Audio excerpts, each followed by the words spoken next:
So we did the $2,000 order, all went well, we sold it. Now it's like, we'll send a $50,000 wire. It's like, we don't think anything of it, but it just, the point is, there's levels to this. And it's like, once you see the inventory come in and you see the product sell, especially in the beginning, it's so reinforcing, right? If you make a buying decision and then you get the product in inventory and then it starts selling, it's just these little small wins that you keep getting, right? You buy a product here, get it in inventory, start selling, right? It's just more positive reinforcement to keep making those investments. E-commerce is the greatest business opportunity of our generation. What is up, people? Welcome back to another episode of the Ecom Unlimited podcast. It's your boy Kaj here with Josh. What's going on, guys? And today we have some friends that we met at the Miami Sellers Conference. Brad and Brandon. I got that right? Yeah, that's right. Sir.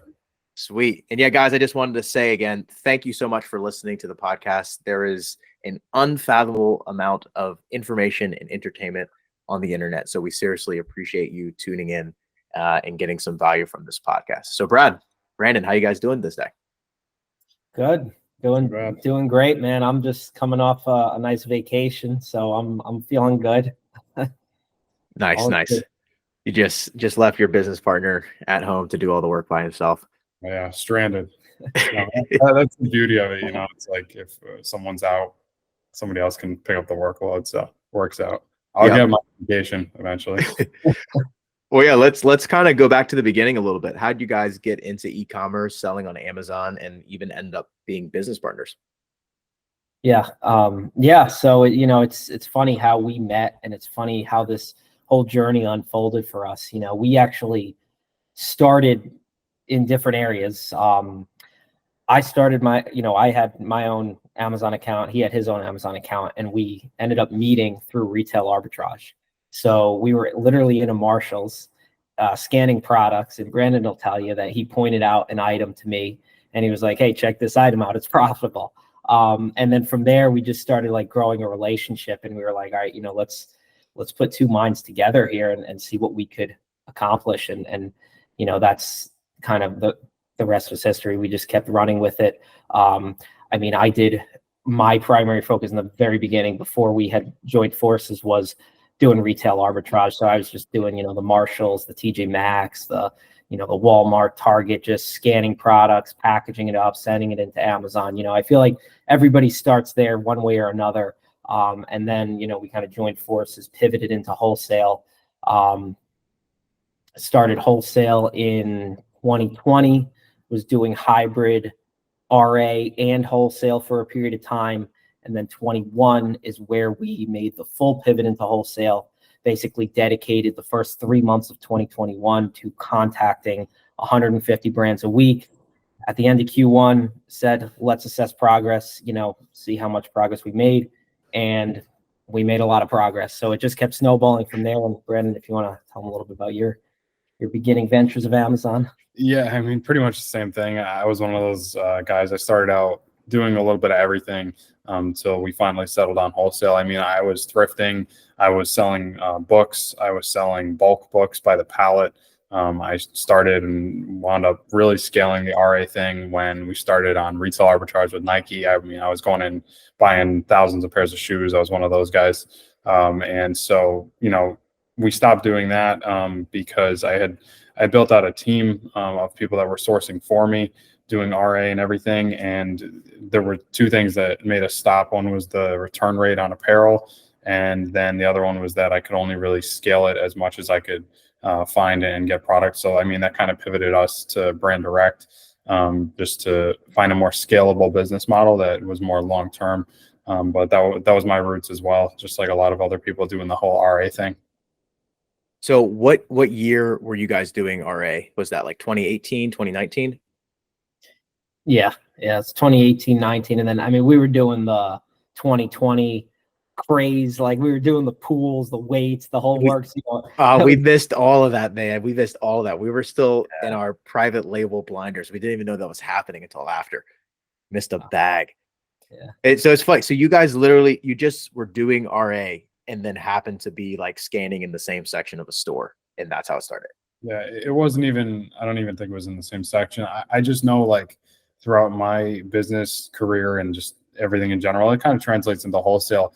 As far as providing people value, it's like every connection that I've made has been a result of me being like, hey, you don't owe me anything. I don't owe you anything, but I'm just going to help you out. And we're in this together type of deal. And I've stemmed off a lot of relationships from that. And so, yeah, that was quite literally, I think Brad had like a cart full of Crocs or something. And I was like, this guy's obviously not going to the beach. He's he's selling on Amazon. So yeah, it just kind of stemmed from that. That's so cool. I love that story. And it's funny because we had Reezy on a couple episodes ago, and he was saying how when he was first selling, and this was like early 2000s, right? He was saying he didn't tell anybody. And now obviously he totally changed his perspective on that. But he was saying how even if the homies wanted to know what he was doing, he either wouldn't tell them, or if he did tell them, he like said, I almost made them sign like an NDA, and that if you tell anybody else, you're excommunicated from my life because I want to keep this on the DL. Well, it's like what you were saying. It was like a hush hush type. Yeah, and Reezy's actually the way that I started. I started again from thrifting. I was just telling, we were on Miles's podcast. I told him the same thing. I went, saw a Reezy video, and then I bought a bunch of crap that didn't sell at a Goodwill. And I just kind of learned from there. But Reezy was the reason that I understood and learned about e-commerce in general. So actually at Miami Sellers Conference was the first time that I met him in person. It was really cool. We hung out for a while. Really, really good guy, and he's helped a lot of people. So yeah, he's an OG, man. He's super cool. And then one more question I have before Josh transition to your questions. So how did you guys have a conversation about becoming business partners? Because you obviously didn't like form an LLC and create a contract right there in the store. Like, it happened over time. What was that like?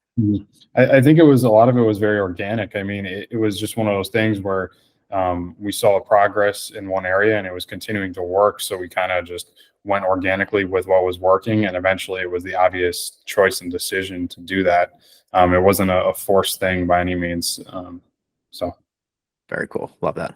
Now, how did you balance the accounts? Do you both still have like your different accounts, or did you like just use ones and just put one on the back burner for like a safety account? Like, how did that work? We have something similar to what you described in the latter, but we cleared it all with Amazon, ahead of time, because Amazon allows you to have, if it's for legitimate business purposes, as you guys know, Amazon 100%. allows it, it's the shady guys that are doing things behind the back door that they don't want, so and that's the biggest point. And he'll be the first to tell you is that, like, I am always like, play by Amazon's rules. I never want to, go around what they're doing. And we're both very much so the same way in that, like, we're in this for the long term. We know we're on Amazon's platform. At the end of the day, you got to just comply with what they want, Yeah, 100%. Brand direct too, because I mean, how many people can say if you're not brand direct wholesale that you're authorized to sell every single brand that you're carrying on Amazon? Not a lot. So 100%. Absolutely. Now, what did your revenue look like over the years? Yeah. So thinking back to 21, I believe. So let's jump back to 2020. So 2020, actually, let's go back to 19. 19 was 600K. 2020, I believe, was $1 million. 2021 was like 1.5. 2022 was 2.5, and last year was 4.5. So it's very much so this snowball type, Absolutely. Accumulating. Like, that's one thing about wholesale, the beauty of it. It's just compounding. The more accounts you get, the more references you have, the more you can leverage credit, the more you can negotiate better deals with suppliers and brands directly, so it's such a snowball business model. Like, the growth rate just multiplies on itself over and over again. Yeah, and there's a certain point at which that growth rate obviously slows down a little bit. Like, you're not going to be percentages up to 100 million a year. It slows down, but up to this point, it's been really incrementally just increasing every year, and we're still on that same trajectory. So Yeah, that's awesome. It's like such great, like consistent growth over the time too. Now, what did you guys do for capital? Amazon's very capital intensive businesses or business/businesses, if you have multiple. What did you guys do and how did you guys like raise money or, use different credit cards? Man. Yeah, I mean, yeah, I don't know, man. It's like it is. You hit it on the head. I mean, capital intensive. Like, especially when you transition from RA or OA, or especially if you're thrifting and you're making 300% return, and then you drop down to these 15-20% on a good day margins. It's kind of a shock, and so learning how to best leverage your cards and working capital loans and things like that. But I always preach, like, especially for a beginner, like don't make advanced mistakes with on a beginner level. Like don't inject a bunch of capital into your business as a beginner and then make mistakes with advanced money. So down the line, I think it's great to leverage, but you got to know what you're doing. Yeah, 100%. Now, did you guys use any like Amazon loans? We've heard of people getting regional bank loans. We've heard of people, having getting some loans from families and friends. Did you use any of those tactics at all? Yeah, so I would say, our debt vehicles are pretty diversified. We also try to use as much, organic cash as possible, just to flow our profits right back into the business. But from a leverage perspective, years we've just been leveraging up credit cards. We have 100%. Charge cards with American Express with virtually no limit on them. We have a line of credit through Amazon and their partnered firm, Marcus by Goldman Sachs. So that was actually last year we gained access to that, which is very nice to have access to a line of credit. Oh, yeah. I mean, that's huge. It's honestly a game changer because you use the funds on an as needed basis and you only pay interest on what you pull off that line. It's a lot different than like an Amazon. I know they did away with their program, but like an SBA loan or a, any type of a loan where you're getting whacked with interest on a lump sum of money where, hey, we got a product opportunity here. It's a $50K order, pull $30K cash, $20K, on the line of credit. We try to diversify it, that way we're not over leveraging, but at the same time, we're not, outlaying all of our cash for one supplier. It becomes a lot less daunting too. Like when you've got all the, the back end stuff down, you've got the product research down, you've got the numbers, you've got the data to back it up. When you're first starting, taking out something like a $50,000, loan off of a line of credit can seem like, it's unattainable. But if you get all the other stuff down and all the processes and you're confident in your buying decisions, your product research and everything else, it becomes a lot less scary to take out that amount of leverage. Yeah. Yeah. 100% agree with that. Yeah. It could be super scary. Yeah. Me and Kaj just send tons of POs, but we're like, dude, we just send $25,000 to somebody that we don't really know, but like we build a relationship with over time and we know they have this product that we want. Like, this is crazy. And then it just goes through and then, you become numb to it after a while. Yeah. But we joke about it because we equate it to like other items in life, yeah. We're like, I could have just bought a Corvette. Yeah, Exactly. Just send them a BMW. Yeah. Exactly. You're like, I got a Corvette worth of like windowsills sitting at the warehouse. Like, what am I doing? Exactly. It seems so crazy, but man, when it works, it works. Yeah, that's fantastic. Now you're running like a $4 million business. What does your goals look like for this year and maybe like 5 years out? Yeah, it's honestly a great question. And it's funny because we were just going over some of this stuff after Q1, and that's one of our biggest things is quarterly milestones is big for us, making sure, everybody on our team is set in the right direction. As far as goals, we're revenue wise, we're hoping to do at least 6 million this year. We're slated pretty much to do that. I don't want to say we're definitely going to do it, but it's a good chance we're going to do it. On pace. Yeah, on pace to do 6. Honestly, for us, our goals a lot of people set revenue goals, but we prefer to set internal goals because revenue is a byproduct of the inputs that you have at your company, right? That's good. That means for us, contact 100 brands a week. If that doesn't happen in a given week, we're lacking growth for that week.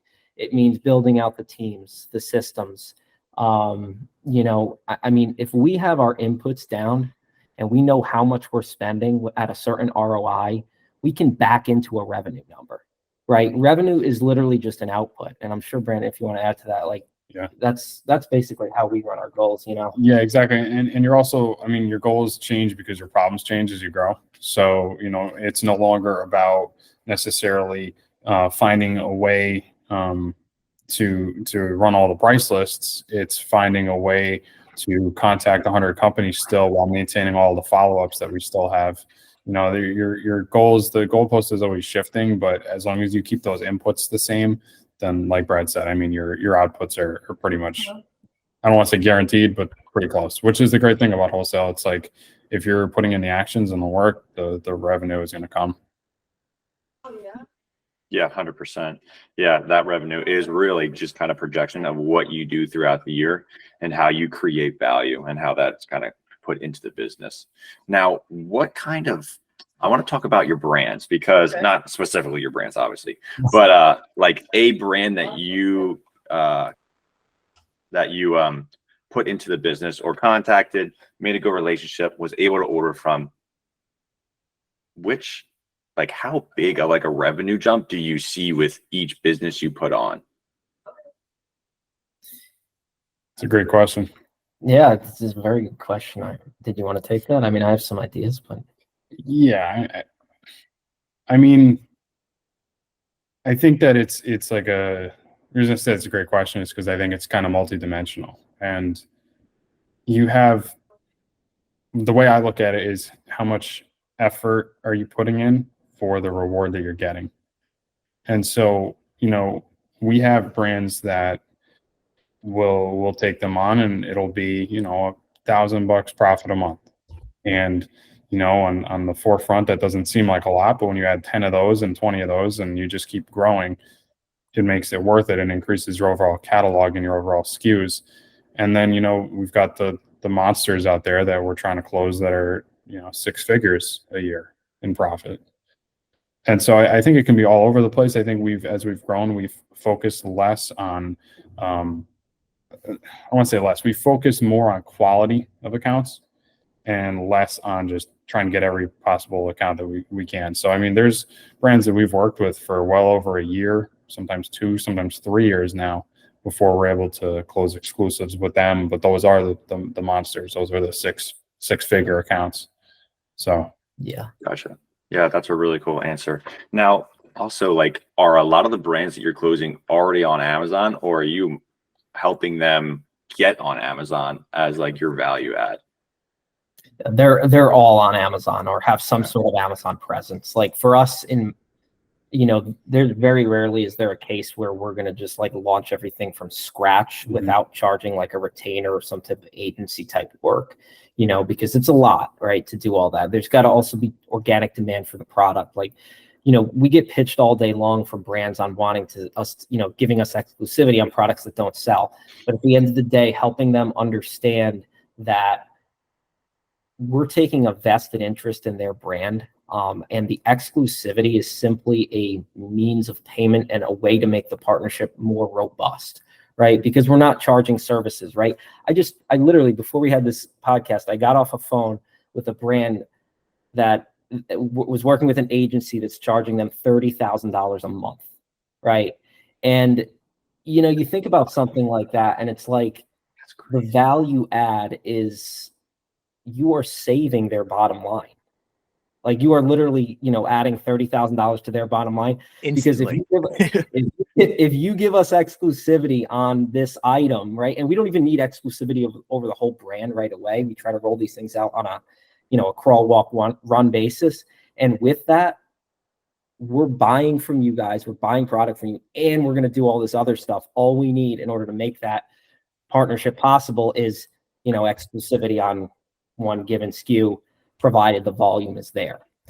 So when you mentioned, are we launching products to Amazon? We will do that, provided there is recurring cash flow already happening from existing SKUs that are on Yeah, Amazon. it's case by case. I mean, we've got an account right now actually that is being worked on that the brand has recently acquired another brand, and that their parent company is doing 50 million, 100 million a year, and they're now acquiring a second brand that they just onboarded, and they're putting all their SEO into that, and they're offering us exclusivity on that second brand, right? So in that case, it's not on Amazon launching the listings, working with them. It's all if it's worth it. It's case by case scenario, but that's kind of an anomaly. Generally speaking, no, I mean, that's how we're finding products, is we're finding products that sell on Amazon to begin with. We're reverse sourcing essentially. So it's got to be on Amazon for us to work with it most of the time, but there is the anomaly like that. Gotcha.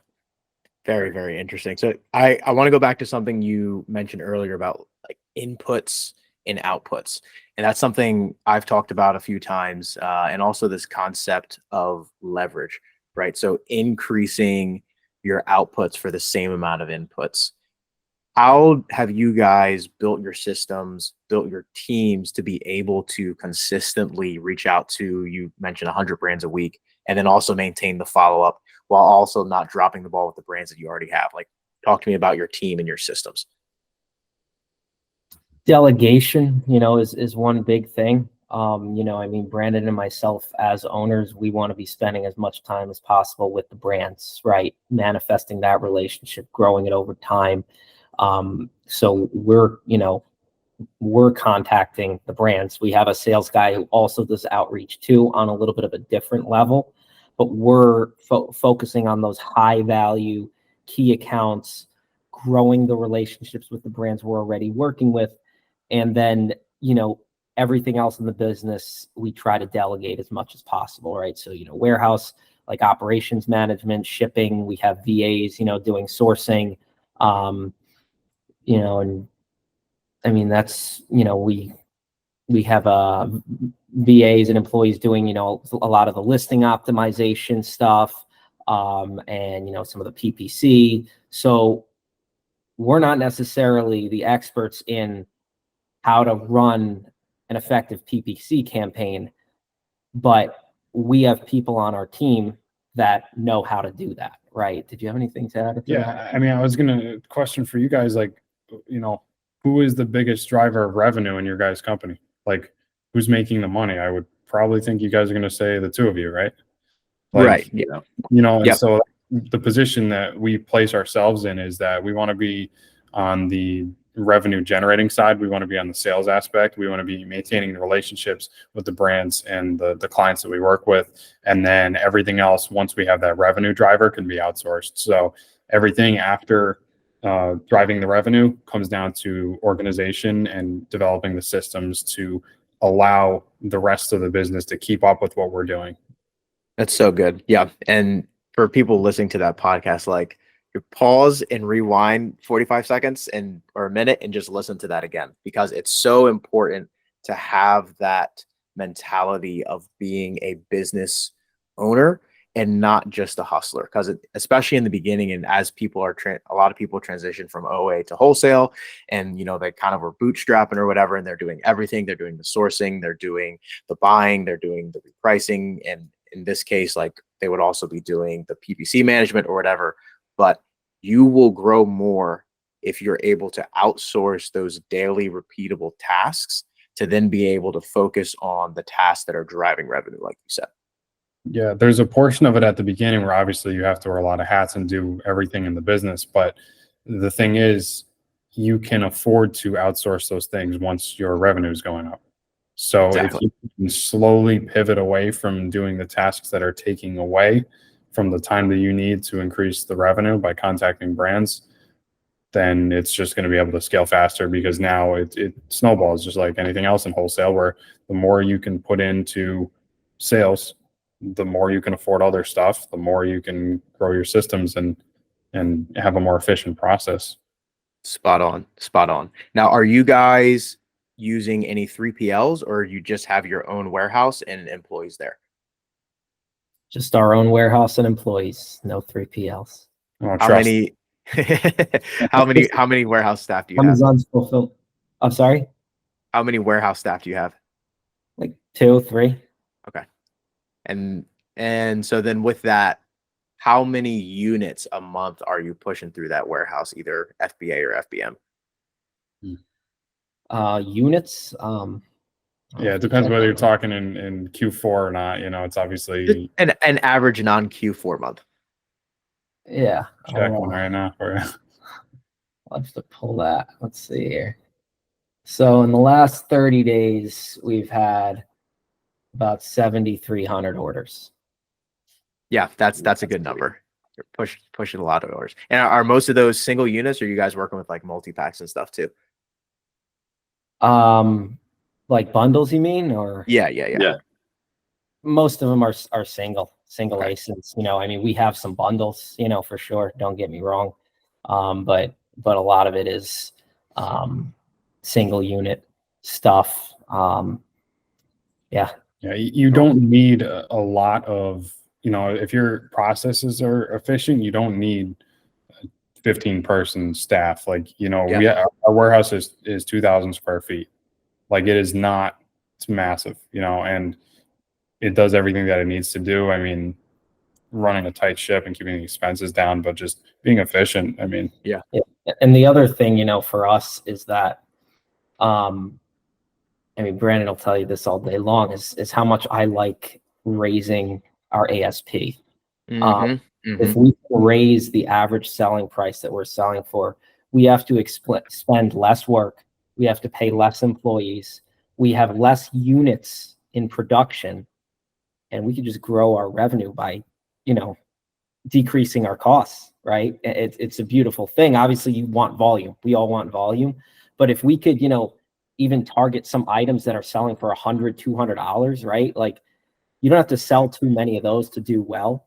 And our ASP is kind of, it's mixed. You know, we're all over the place, right? But it's having that nice blended ASP, having your items that are, you know, selling for the 3-digit range, but also, you know, your $20, $30 items, and then maybe some of your sub 10 items, right?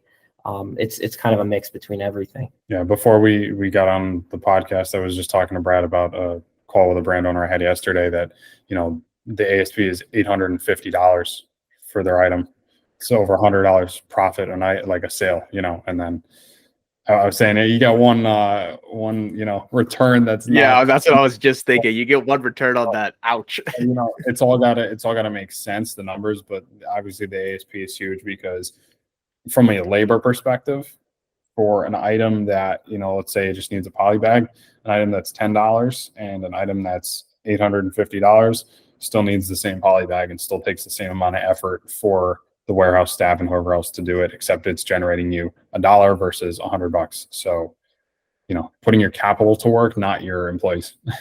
Yeah, 100%. That's so good. And I mean, we're kind of doing the same sort of shift because so we use 3PL. So then obviously our cost per unit is going to end up being a little bit higher. But then also just with Amazon, they always are going to increase fees. Like, people freak out every year. Like, we thought Amazon wasn't going to increase the fees. They're always going to increase fees.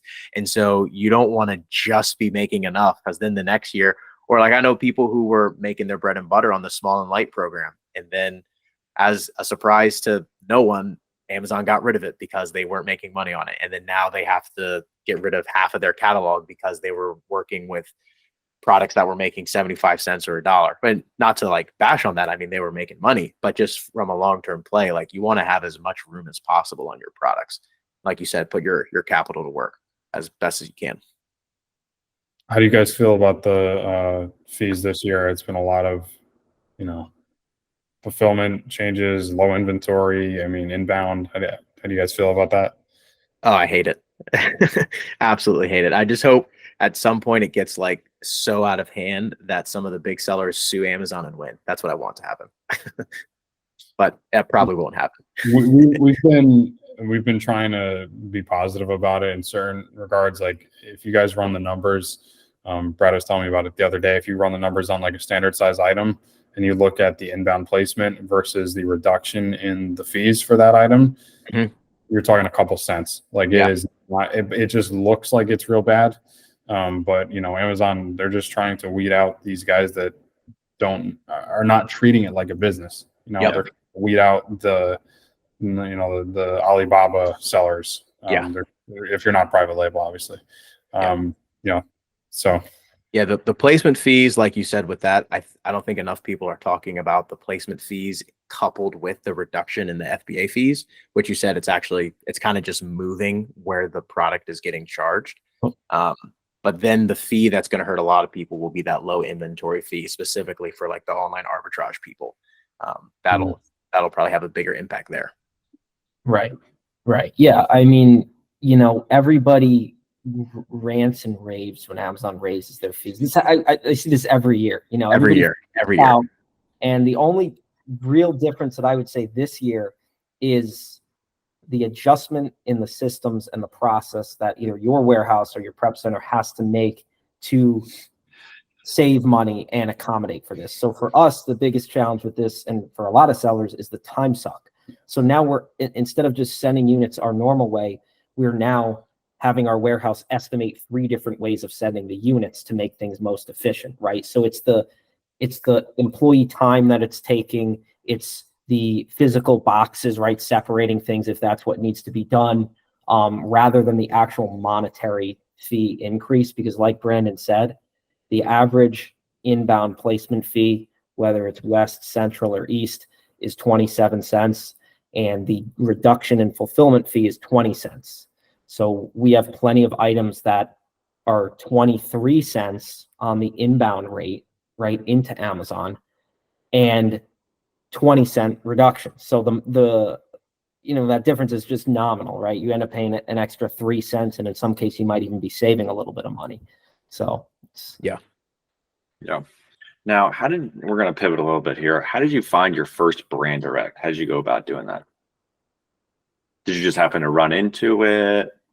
Did you use certain software? Did you call them, email? No, I mean, we've always done been brand direct wholesale for us. So, I mean, and that's as we met people at Miami Seller Conference, kind of, networked with people. We were out in Vegas too the week before, but a lot of people, the typical stage of progression in this business seems to be RAOA, wholesale distribution, working with distributors or general wholesale suppliers, and then pivoting to brand direct. For us, it was RAOA, and for whatever reason, we just jumped right into brand direct. So don't get me wrong, we work with some distributors, but it's kind of always just been the thing we've always been doing, but we're just doing it at a much different level now. So now we're like having exclusive conversations with brands that are doing crazy numbers. Whereas when we first started, we're just, trying to figure out how to get over, we're not interested in working with Amazon sellers, right? So it's, sort of different problems, but we've always been in that scope of like brand direct wholesale. Gotcha. Yeah. And that's so important because it just allows you to, have that specific product where, a lot of people are jumping on the product and tanking prices, and you can have some price stability with, inventory, and they're not going to most likely run out of stock. So there's a place where you can always kind of like buy that inventory, which is really great. Now, what kind of software stack do you guys use right now? You said software? Yeah. So, I mean, we've recently started using Smart Scout, and that's been really helpful for a lot of things. And we're trying to see in some cases what softwares that can replace, because it's a really all-encompassing program. But, as far as for sales estimations, we use AMZ Scout Pro. We obviously use Keepa. We use Count Stock, which is a software to tell the stock of sellers. We'll also use How Many, which is another software that it'll take care of like the limits that sellers have on their inventory. We use the FBA calculator, which is an extension that's tied directly into Amazon's FBA calculator. Am I missing anything? I don't. We use Inventory Lab for like workflow generation. Okay. We don't use it for accounting, but we use it for like workflow generation. I think that's pretty much it. We use another one called PC2, which is for estimating price sheets. Mm-hmm. But again, like Brandon said, we're looking to, like, Smart Scout has a lot of these tools available, so we're looking to kind of consolidate things into that. Yeah, price list has been something. I mean, I've used, we've tried different Scan Unlimited. Scan Unlimited, different scrapers. We're not dealing with price lists that are 20,000 SKUs long, so it makes more sense for us to go with something that's more granular, and not something that's scanning thousands of rows.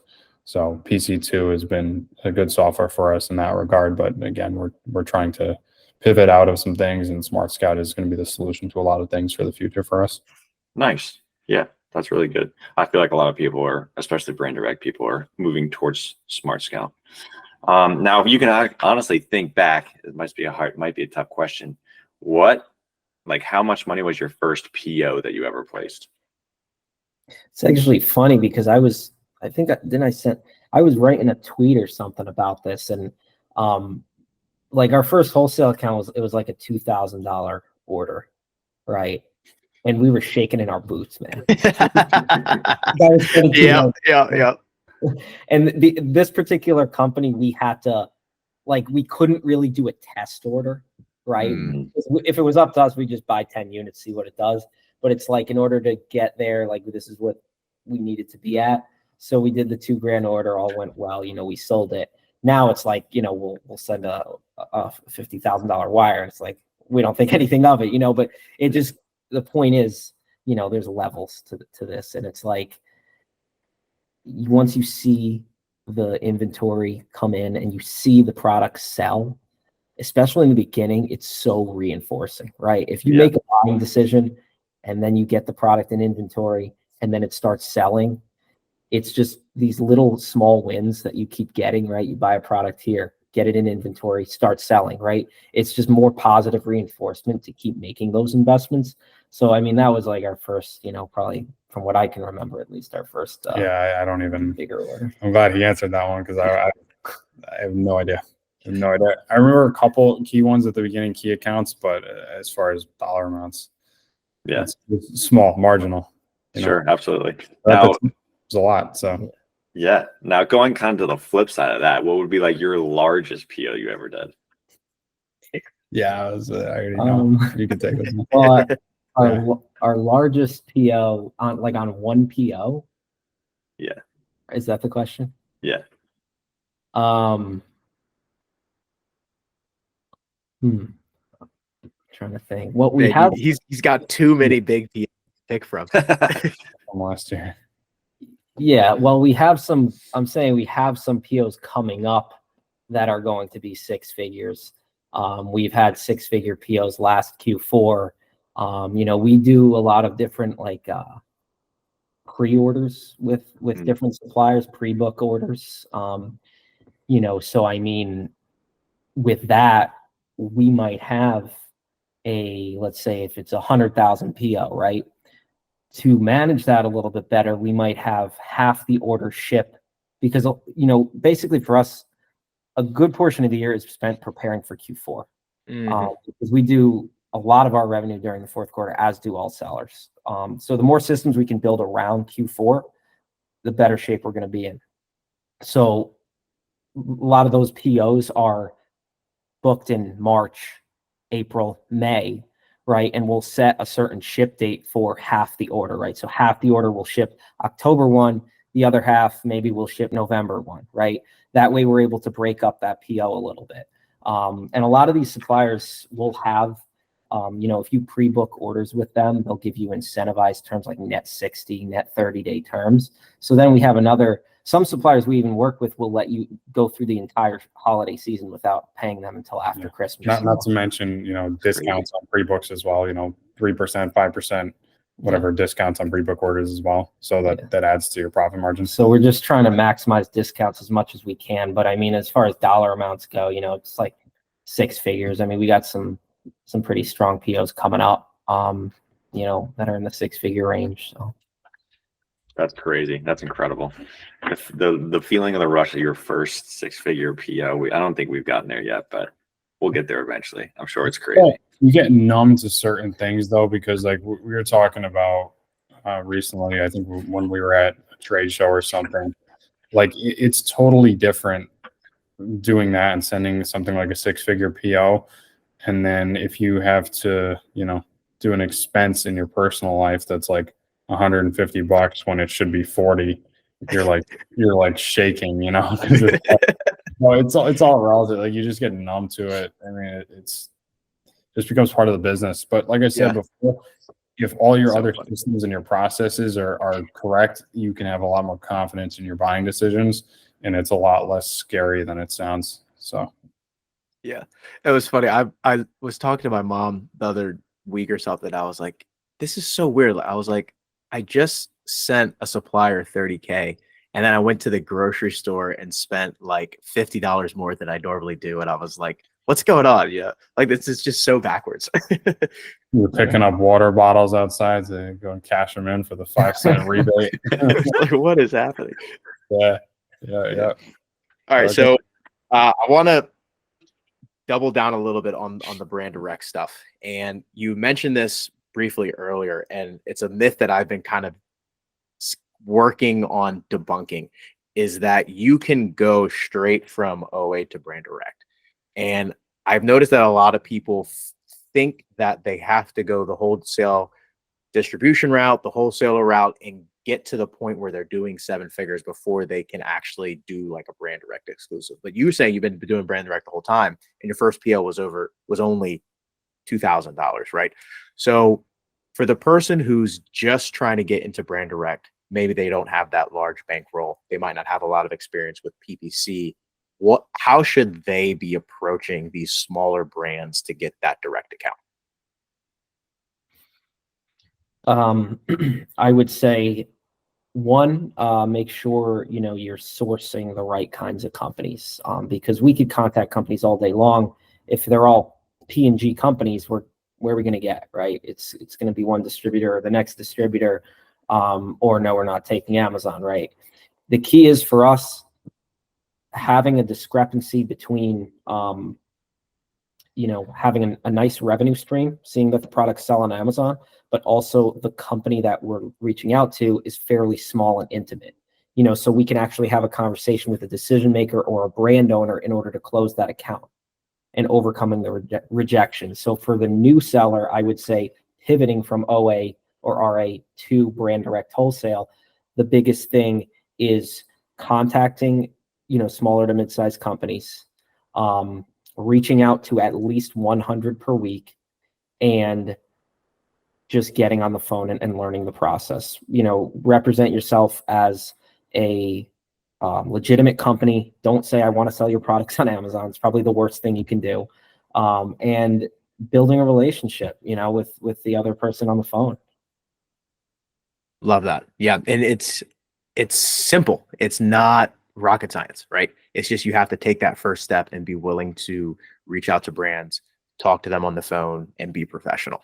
Yeah. Brad touched on it. I would find it hard to believe that any person who is reaching out to 100, even 50, even if you're doing 50 companies a week and you do that for 3 months straight, come back to me and tell me that you can't get any wholesale accounts or any results. The people that can't get any wholesale accounts or they can't get any brand direct relationships are the people that have not put in that consistent effort. So 100%. there is everything under the sun as far as the caliber of the brand that you're working with. And you're not going to be able to close those large brands right at the beginning, but there are brands that are going to want to work with you because it's husband and wife working out of their, living room, and they don't need $100,000 PO. They just need someone to represent their brand correctly. So there's enough brands, small, medium sized, out there for everyone. It's just about putting in the reps. Yeah, exactly. Now, talk to me about why you guys have doubled down on brand direct versus maybe pivoting to private label at this point, right? You're already doing multi 7 figures, or why you didn't start adding in like a lot more distributors. Like, why brand direct wholesale? Yeah, I got 2 ideas right off the bat for that question.